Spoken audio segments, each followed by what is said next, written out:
اللي تعمدوا على مهاراتهم مثل طارق، مثل العقربي، مثل التنين، مثل المرحوم عقيد، كلهم جالسين مركزين تشاهدهم في النظره، تشاهدهم اللي هم مركزين يلعبوا على امكانياتهم بدون تسرع، واللاعبين المدافعين برجوله كبيره بكسب الصراعات يبرزوا في العالم امام الملايين او المليارات، مركزين، ولما تشاهدهم تفهمهم اللي الرساله وصلت.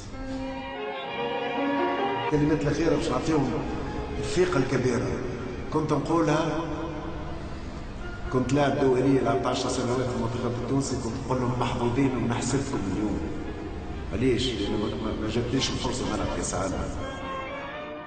اللحظات الاخيره قبل ما يدخلوا الملعب، نتكلموا على المليارات، نتكلموا على الملايين، نتكلموا، ولكن نتكلموا على تونس.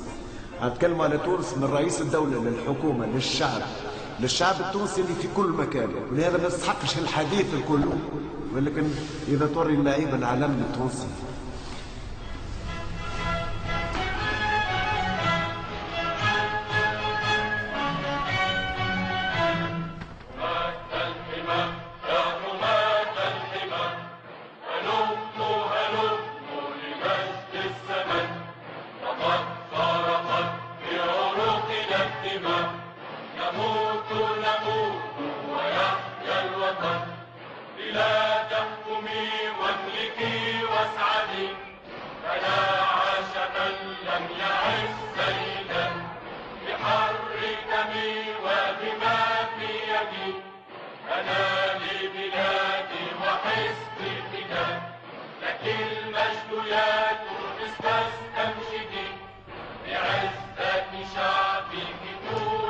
Simple.